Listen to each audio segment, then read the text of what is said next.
सदियों से एक आरोप बार बार दोहराया जाता है। एक ऐसा आरोप जिसने करोड़ों हिंदुओं की आस्था पर प्रश्न चिन्ह लगाने की कोशिश की।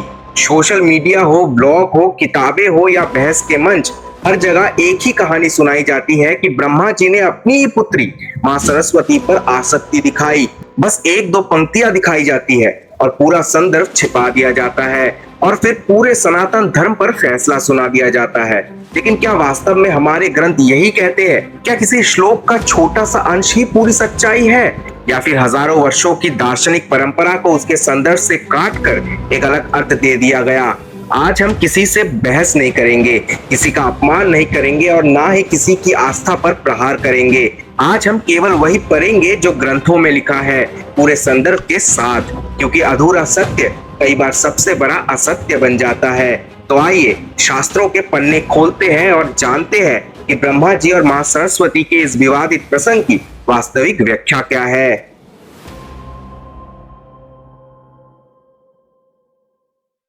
अब सबसे पहले हमें यह समझना होगा कि जिस प्रसंग को आधार बनाकर बार बार सनातन धर्म पर आरोप लगाए जाते हैं, वो वास्तव में किस संदर्भ पर लिखा गया है। क्योंकि किसी भी शास्त्र का एक वाक्य पढ़कर निष्कर्ष निकालना वैसा ही है जैसे किसी फिल्म का केवल एक दृश्य देखकर पूरी कहानी का फैसला कर देना। जिस अध्याय का हवाला दिया जाता है वो श्रीमद् भागवत पुराण के तृतीय स्कंद में आता है, लेकिन यह अध्याय किसी विवाह, परिवार या सामाजिक घटना का वर्णन नहीं कर रहा। इसका मुख्य विषय है सृष्टि की उत्पत्ति और उसका विस्तार। यही बताया गया है कि ब्रह्मा से विभिन्न ऋषियों, देव शक्तियों और गुणों का प्रागट्य हुआ है। नारद उनकी गोद से प्रकट होते हैं, दक्ष अंगूठे से, भृगु त्वचा से, पुलस्त्य नाभि से और मां सरस्वती मुख से प्रकट होती है। अब जरा सोचिए, क्या वास्तव में कोई मनुष्य किसी के अंगूठे, त्वचा, श्वास या मुख से जन्म ले सकता है? बिल्कुल नहीं। यदि इन कथाओं को शाब्दिक अर्थ में लिया जाए तो पूरी कथा ही वैज्ञानिक दृष्टि से असंभव प्रतीत होती है। यही कारण है कि भारतीय परंपरा के अनेक आचार्य इन वर्णनों को प्रतीकात्मक और दार्शनिक मानते हैं। यहाँ ब्रह्मा के शरीर के अंग किसी जैविक जन्म का वर्णन नहीं कर रहे, बल्कि ये बता रहे हैं कि सृष्टि के प्रारंभ में विभिन्न शक्तियां, गुण और ज्ञान इस प्रकार प्रकट हुए। इसीलिए जब कहा जाता है कि माता सरस्वती ब्रह्मा के मुख से प्रकट हुई, तो उसका अर्थ ये नहीं है कि वे सामान्य अर्थों में उनकी जैविक पुत्री थी, बल्कि ये इस बात का प्रतीक है कि ज्ञान, वाणी और बुद्धि का उद्भव सृजन के साथ हुआ है। यही वो संदर्भ है जिसे अक्सर चर्चा से हटा दिया जाता है, और जब संदर्भ गायब हो जाता है तो अर्थ भी बदल जाता है। इसीलिए किसी भी निष्कर्ष पर पहुंचने से पहले पूरी कथा को उसके मूल उद्देश्य और दार्शनिक पृष्ठभूमि के साथ समझना आवश्यक है। अब सबसे महत्वपूर्ण प्रश्न आता है, यदि माता सरस्वती को ब्रह्मा जी की पुत्री कहा गया है तो फिर उनका वास्तविक संबंध क्या था? इस प्रश्न का उत्तर समझने के लिए हमें भारतीय दर्शन की भाषा को समझना होगा, क्योंकि यहाँ हर शब्द का अर्थ हमेशा शाब्दिक नहीं होता। सनातन परंपरा में ब्रह्मा केवल एक देवता का नाम नहीं है, बल्कि सृजन शक्ति के प्रतीक भी है। उसी प्रकार मां सरस्वती केवल एक देवी नहीं, बल्कि ज्ञान, बुद्धि, वाणी और विवेक की अधिष्ठात्री शक्ति है। जब पुराण कहते हैं कि सरस्वती ब्रह्मा के मुख से प्रकट हुई, तो यहाँ मुख का अर्थ केवल शरीर का अंग नहीं। भारतीय परंपरा में मुख को वाणी, ज्ञान और अभिव्यक्ति का प्रतीक माना गया है। इसीलिए ज्ञान की देवी का मुख से प्रकट होना एक गहरा दार्शनिक संकेत है। यही कारण है कि संस्कृत में एक शब्द बार बार आता है, उत्पन्न, अर्थात प्रकट होना। यहाँ ये नहीं कहा गया कि उनकी जन्म सामान्य मनुष्य की तरह हुआ, बल्कि ये बताया गया कि सृष्टि के प्रारंभ में ज्ञान का प्रागट्य हुआ। इसीलिए अनेक परंपरागत व्याख्याकार ये स्पष्ट करते हैं कि यहाँ पुत्री शब्द का प्रयोग जैविक संबंध के अर्थ में नहीं, बल्कि सृजनकर्ता और उसकी सृष्टि के संबंध को व्यक्त करने के लिए किया गया है। जैसे कोई कलाकार अपनी बनाई हुई कलाकृति को अपनी संतान कह देता है, वैसे ही सृष्टिकर्ता की रचना को भी पुत्री या पुत्र कहा जाता है। यदि इस पूरे प्रसंग को केवल आधुनिक पारिवारिक संबंधों के चश्मे से देखा जाए, तो उसका मूल दार्शनिक अर्थ पूरी तरह बदल जाता है। भारतीय दर्शन का उद्देश्य ये बताना है कि जब सृष्टि का विस्तार प्रारंभ हुआ, तो सबसे पहले ज्ञान, बुद्धि और वाणी का प्रागट्य हुआ, और उसी ज्ञान को एक दिव्य स्वरूप देकर मां सरस्वती के रूप में व्यक्त किया गया। यही कारण है कि अनेक आचार्य ने इस कथा को किसी पारिवारिक घटना के रूप में नहीं, बल्कि ज्ञान के प्रागट्य की प्रतीकात्मक व्याख्या के रूप में देखते हैं। इसीलिए इस प्रसंग को समझने के लिए केवल एक श्लोक नहीं, बल्कि उसके पीछे छिपे दर्शन को समझना आवश्यक है। अब यहाँ एक बहुत बड़ा सवाल आता है, अगर कुछ लोग कहते हैं कि ब्रह्मा जी और माता सरस्वती के बीच पिता पुत्री का रिश्ता था, तो सबसे पहले हमें यह समझना होगा कि उस समय सृष्टि किस अवस्था में थी। श्रीमद् भागवत महापुराण में बताया गया है कि जब ब्रह्मा जी सृष्टि की रचना कर रहे थे, तब अलग अलग शक्तियां और गुण प्रकट हो रहे थे। उसी समय माता सरस्वती भी ज्ञान की शक्ति के रूप में प्रकट हुई। लेकिन ध्यान देने वाली बात यह है कि उस समय तक मनुष्य पैदा ही नहीं हुए थे। न स्त्री पुरुष के विवाह की अवस्था थी और न ही संतान उत्पन्न करने की प्रक्रिया, जिसे शास्त्र में मैथुन धर्म कहा गया है।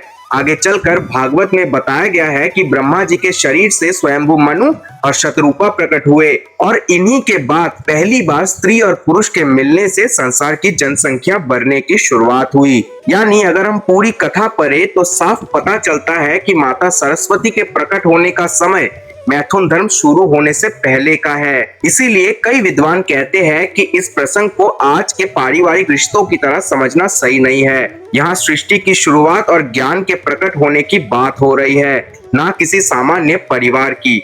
समस्या तब होती है जब कोई पूरी कहानी छोड़कर केवल एक दो लाइन दिखा देता है, फिर ऐसा लगता है जैसे ग्रंथ कुछ और कह रहे हैं, जबकि पूरा अध्याय पढ़ने पर उसका अर्थ बिल्कुल अलग निकलता है। इसीलिए किसी भी धार्मिक ग्रंथ के बारे में राय बनाने से पहले उसका पूरा संदर्भ जानना बहुत जरूरी है, क्योंकि अधूरी जानकारी अक्सर सबसे बड़ी गलतफहमी पैदा करती है, लेकिन पूरा संदर्भ सच्चाई को सामने लाता है।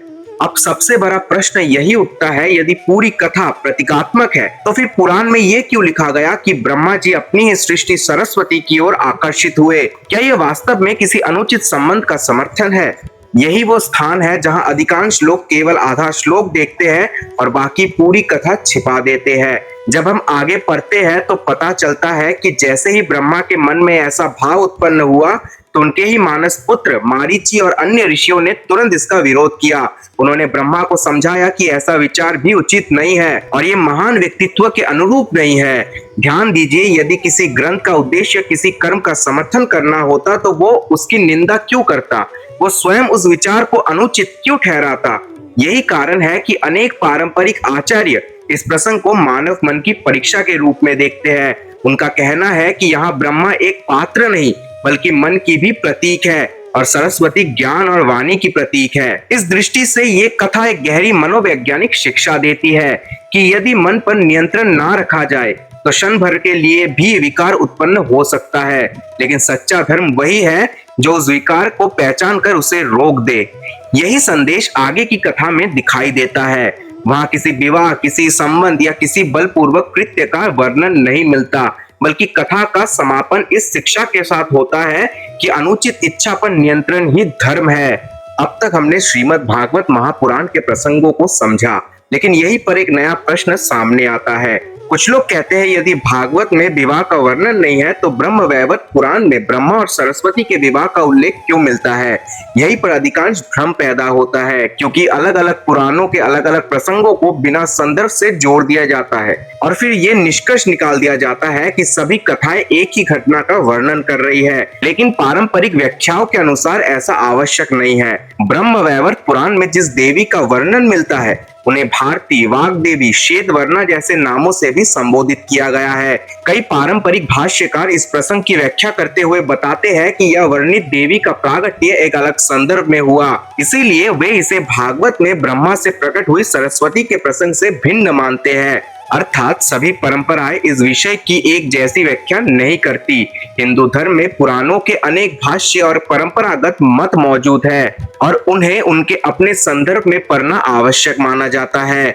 यही कारण है कि किसी एक ग्रंथ का एक श्लोक लेकर दूसरे ग्रंथ की कथा पर लागू कर देना या विभिन्न कथाओं को मिलाकर एक निष्कर्ष निकाल देना पारंपरिक अध्ययन की पद्धति नहीं मानी जाती। अब इस पूरे विषय में सबसे महत्वपूर्ण बात समझनी होगी, आखिर पुराणों की भाषा कैसी है? क्योंकि यदि हम पुराणों को उसी तरह पढ़ेंगे जैसे किसी आधुनिक इतिहास की किताब पढ़ते हैं तो कई कथाएं हमें असंभव, विरोधाभासी या विचित्र लग सकती है। लेकिन भारतीय परंपराओं में पुराणों का उद्देश्य केवल घटना का क्रम बताना नहीं था, उनका उद्देश्य था गहरे वैदिक और दार्शनिक ज्ञान को सामान्य जन तक सरल कथाओं के माध्यम से पहुंचाना। इसीलिए पुराणों में गुणों को देवताओं का रूप दिया गया, शक्तियों को व्यक्तित्व दिया गया और दार्शनिक सिद्धांतों को रोचक कथाओं के माध्यम से समझाया गया। उदाहरण के लिए जब हम कहते हैं कि माँ सरस्वती ज्ञान की देवी है, तो इसका अर्थ ये नहीं है कि ज्ञान केवल एक व्यक्ति तक सीमित है। इसका अर्थ है कि ज्ञान को एक दिव्य स्वरूप देकर उनका सम्मान करना सिखाया गया। इसी प्रकार ब्रह्मा केवल एक देवता नहीं बल्कि सृजन के प्रतीक है, विष्णु पालन के और महादेव परिवर्तन एवं संहार के प्रतीक है। ये भारतीय दर्शन की प्रतीकात्मक भाषा है। यही कारण है कि अनेक स्थानों पर पुराण स्वयं भी संकेत कर देते हैं कि इन कथाओं के पीछे गहरा आध्यात्मिक अर्थ छिपा है। यदि पाठक केवल कथा पर ही रुक जाए और उसके दर्शन को ना समझे तो वो वास्तविक संदेश से दूर हो जाएगा। भारतीय आचार्यों ने सदियों से यही समझाया कि पुराणों को केवल शब्दों से नहीं बल्कि भाव, संदर्भ और दर्शन के साथ पढ़ना चाहिए। इस वीडियो का उद्देश्य किसी की आस्था का अपमान करना या किसी धर्म की आलोचना करना नहीं था। हमारा उद्देश्य केवल इतना था कि किसी भी निष्कर्ष पर पहुंचने से पहले शास्त्रों को उनके पूरे संदर्भ, परंपरागत व्याख्याओं और दार्शनिक दृष्टि से समझा जाए। सनातन धर्म हजारों वर्षों की एक विशाल ज्ञान परंपरा है, इसीलिए किसी भी श्लोक या कथा का अर्थ समझने से पहले उसके पीछे छिपे दर्शन को जानना आवश्यक है, क्योंकि अधूरी जानकारी भ्रम पैदा करती है जबकि संपूर्ण अध्ययन सत्य के अधिक निकट ले जाता है। यदि आपको ये वीडियो उपयोगी लगी हो तो वीडियो को लाइक करें, अपने विचार सम्मान पूर्वक कमेंट में साझा करें और ऐसे ही सनातन धर्म, वेद, उपनिषद और पुराणों के गहन अध्ययन पर आधारित वीडियो देखने के लिए माइथोलॉजिक को सब्सक्राइब करना ना भूले। मिलते हैं अगले वीडियो में एक और ऐसे रोचक और शोधपूर्ण विषय के साथ।